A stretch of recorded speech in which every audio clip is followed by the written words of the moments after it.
Olá, queridos, sejam muito bem-vindos para mais uma aula de língua portuguesa. Eu sou a professora Risonilde Araújo, é um prazer enorme estar aqui com vocês para mais um dia de aula. Então, vamos conhecer o objeto de conhecimento da nossa aula. 35, né? O objeto de conhecimento, romantismo em Portugal, contexto de produção, romantismo em Portugal, característica, e romantismo em Portugal, Almeida Garrett. Detalhamento, introdução aos aspectos sociais, históricos e políticos que marcaram o período literário. Observações quanto à estética predominante do período literário, estudo do estilo de produção literária do autor Almeida Garrett. Então é isso aí, vamos à nossa aula. Então, nós iremos falar do romantismo, só que a gente vai começar trabalhando o romantismo na Europa e em Portugal, e depois a gente vai chegar aqui no Brasil.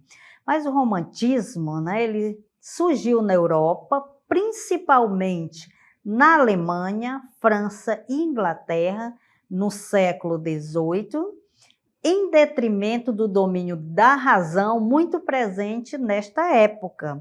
Né? Quando iniciou o romantismo, estava muito para o lado da razão e não da emoção, como se vai ver agora, né?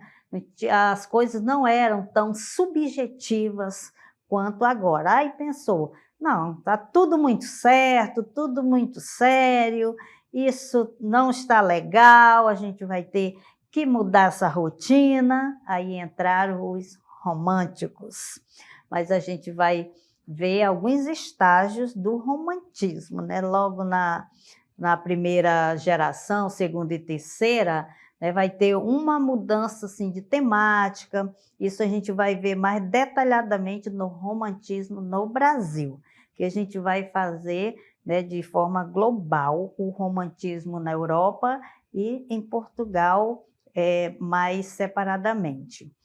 Então, a gente vê, né, que houve esse surgimento, né, e as características principais, como todos os outros estilos literários têm suas características, né, específicas, o romantismo também traz.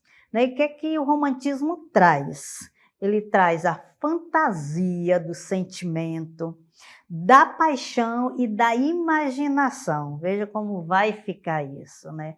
Os românticos, eles vão fantasiar, vão criar, vão viver nesse mundo da fantasia, da paixão exacerbada e da imaginação, né? Vão viajar na maionese, como falam as pessoas, né?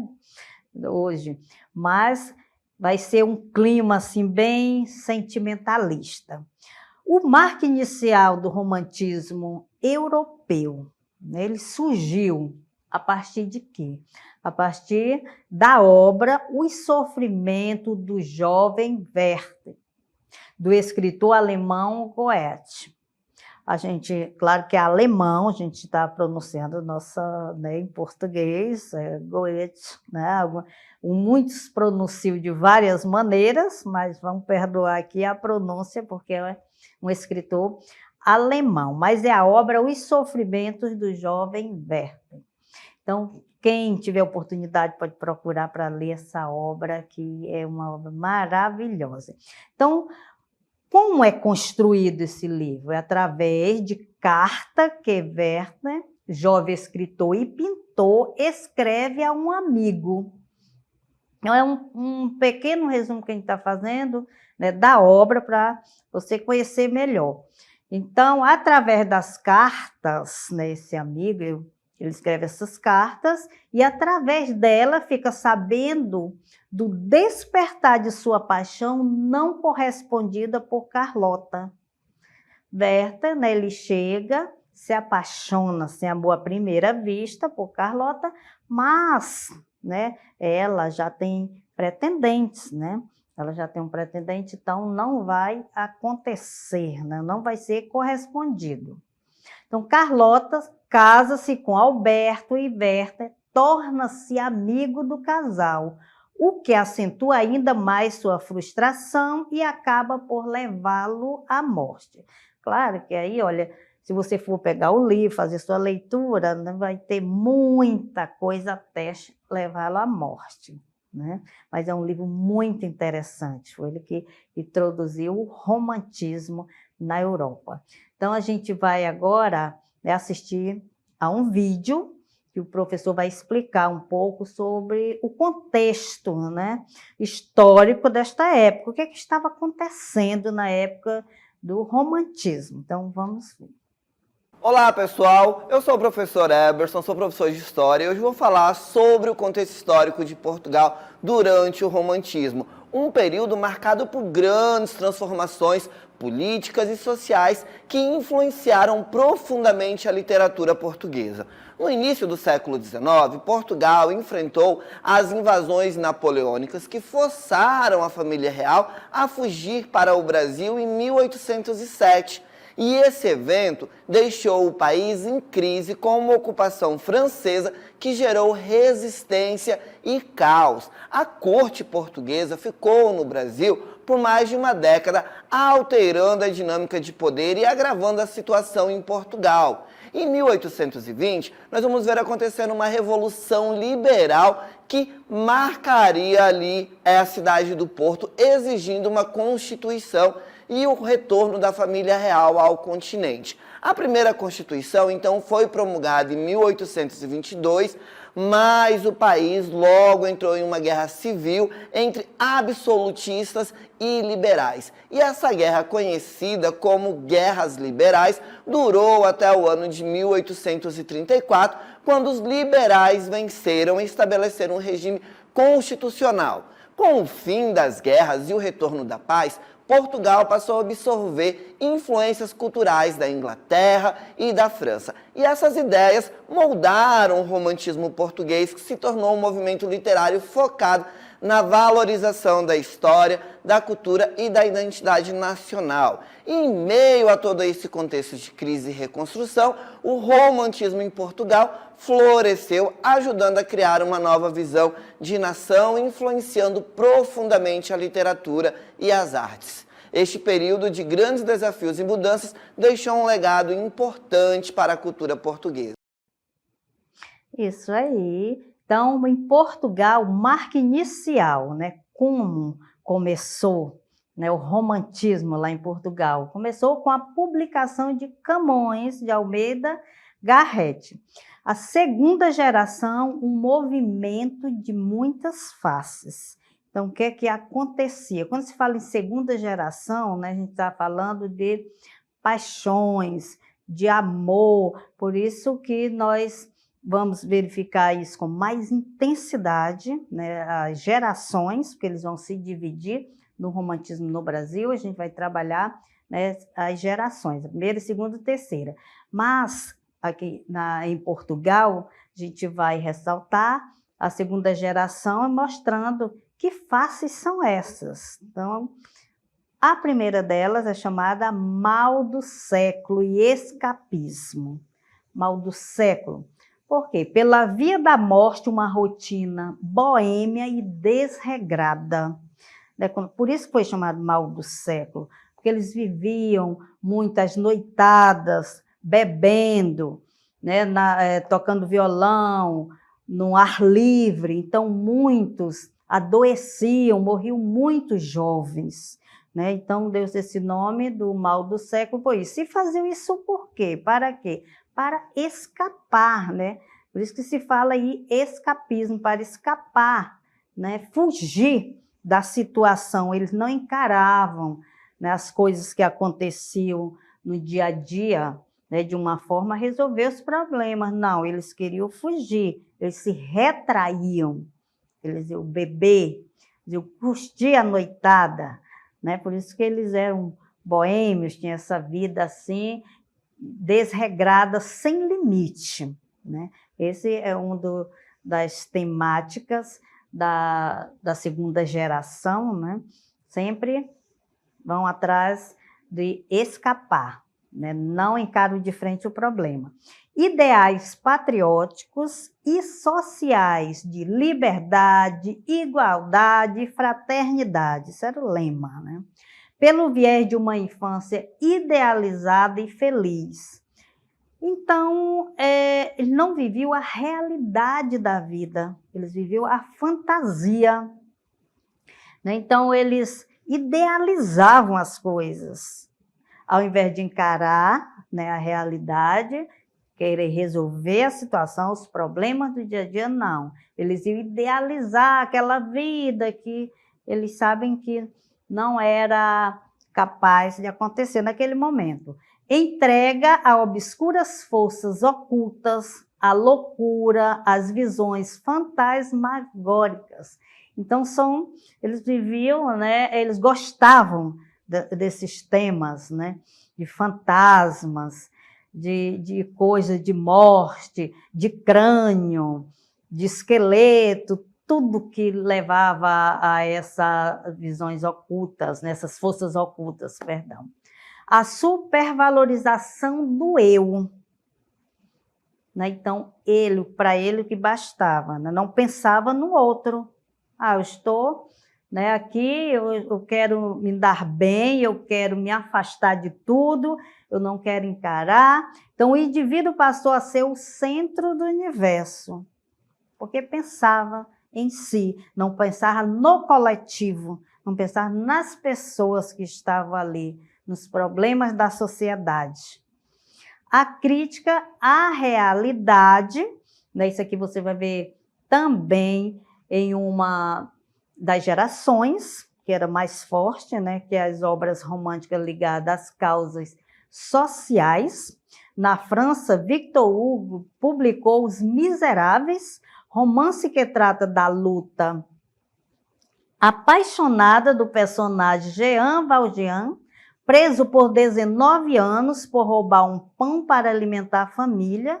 Já no Brasil, a literatura de Castro Alves inspirou a luta pela libertação dos escravos. Então, vai ter um momento aí que vai haver essa crítica, vão olhar um pouco mais para a realidade, né, e fazer essa crítica à sociedade em prol das causas sociais. O fascinante terror. Eles eram fascinados pelo terror, pelo vampiro, né? Pelas coisas góticas, pelo o que era, como é que eu posso falar, sombria, né? Tudo que era muito preto, muito escuro. Então, eles eram fascinados por esta parte. A beleza da feiura, que chamava o grotesco, também é muito presente no romantismo. Ele disse, não, vamos tirar esse negócio de... O feio também merece respeito, e vamos cultuar também o feio, o grotesco, né? Então, vamos dar valor à feiura. Então, essa parte também da feiura eles valorizavam. A cor local, região, paisagem, costumes ou língua, também tem uma época que eles começam a valorizar, né, a pátria, a terra, a paisagem, e vão aparecer nos seus trabalhos. E o fim das regras, né, a liberdade artística. Eles lutavam pela liberdade, por isso que fala liberdade, igualdade, fraternidade, eles lutavam por isso. Então, liberdade artística, porque algumas escolas, né, tinham toda aquela tradição, que tudo tinha que ser estruturadinho, os versos, né, os poemas tinham que rimar e tal. Não, aí eles lutavam também por esse fim dessas regras, né? Eles queriam a liberdade. O romantismo em Portugal, né, que a gente já apresentou, que foi a publicação de Camões, né, a obra Camões, de Almeida Garrett. E a gente vai agora falar um pouco sobre a poesia, né, a sua linguagem, né, que é uma linguagem simples e popular, também porque algumas linguagens, escolas, né, em movimentos anteriores não eram tão, né, tão simples assim. E é marcada também por sentimentos românticos. E quais são essas principais obras? Você vai ver, né, esses sentimentos românticos nas obras Flores Sem Frutos e Folhas Caídas. Então, a gente vai passar e vai só apresentar para vocês as obras. A gente não vai agora falar sobre essas obras, Flores Sem Fruto, Folhas Caídas. A gente vai trabalhar em cima de outras obras mais na frente. A prosa, ela concilia o relato de viagem com comentários sobre os mais inerentes temas, né, os mais diferentes temas, e traça um relato da vida social portuguesa. E essas temáticas estão presentes em que obras? A gente vai ver Arco de Santana e Viagens na Minha Terra. Então, são as principais obras. Agora a gente vai ver o resumo, não da obra toda, mas a gente vai apresentar alguns personagens para você compreender melhor. Então, o resumo da obra Viagens na Minha Terra. Carlos é o típico herói romântico, cheio de contradições, e foi educado no absolutismo, mas acaba por aderir ao liberalismo, abandonando o idealismo e tornando-se materialista. Né? Mesmo depois de barão, é descompromissado. Então, esse é o papel, né, dos personagens, a representação dos personagens. Frei Diniz representa a igreja, que vinha perdendo forças. Personagem muito misterioso e muito rico, que abandona tudo em prol da igreja para viver sumido. Joaninha simboliza a inocência de Portugal e conquista o amor de Carlos. Carlos retorna à cidade de Santarém, depois que a Guerra Civil chega lá, deixando a esposa Georgina na Inglaterra. Joaninha morre longe de seu amor e Georgina entra num convento. Então, essa é a história de alguns dos personagens, de forma, é claro, bem resumida, né? E depois você pode procurar, né, as obras completas e fazer a leitura que vocês vão gostar demais. E os principais representantes, né, do romantismo em Portugal, Alexandre Herculano, que tem a obra Eurico, o Presbítero, também uma obra muito importante na nossa literatura, e a gente também vai apresentar alguma das personagens para vocês. Tem a Ermengarda, olha que nome bonito, né? Ermengarda é a típica mulher romântica, idealizada por quem Eurico se apaixona. Eurico prevê um sonho que os árabes iriam invadir a Espanha. Isso seria o fim da raça goda. Eurico veste-se de cavaleiro negro para participar da guerra. E Ermengarda é mandada para um convento, mas é tomada como cativa pelos árabes e cai nas mãos dos infiéis. Abdal Luiz, um infiel, quer obrigar Ermengarda a casar-se com ele. Eurico morre na guerra e Ermengarda enlouquece. Ficou tendência realista, né? Quando diz que Ermengarda enlouqueceu, né? Tem um pouco de tendência real, né? Então, esse é um dos poetas, né, representante. Temos também o Camilo Castelo Branco. Camilo Castelo Branco, ele é o novelista ultrarromântico. Esse ultrarromântico, né, uma fase do romantismo que foi chamado o mal do século, que também tem esse nome ultrarromântico, mais do que romântico, né? Porque tudo era exagerado, né? Eles corriam, né, à procura da morte mesmo, né?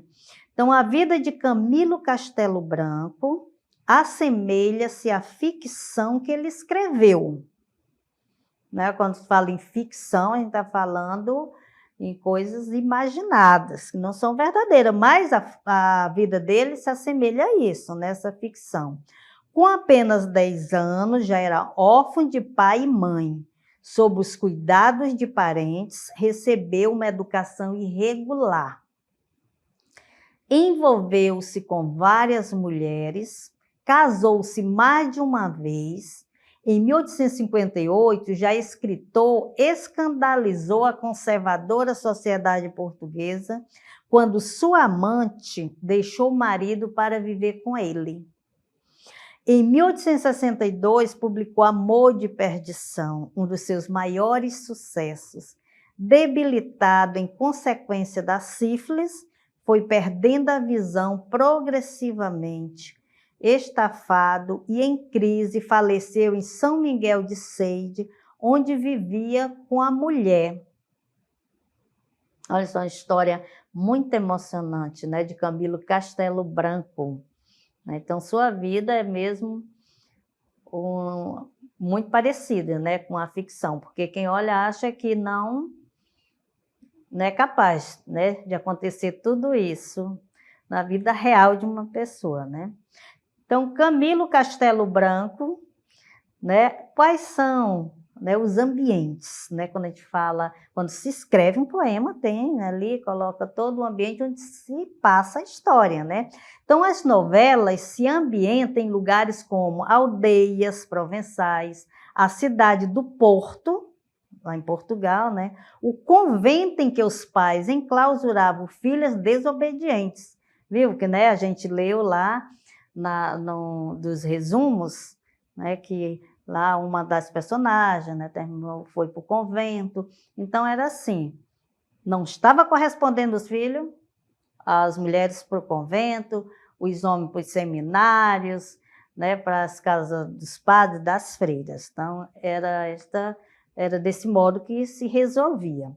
Povoados de campesinos, como fidalgos preconceituosos, burgueses, mulheres de todas as condições sociais, comerciantes, afreiras, os salteadores de estradas.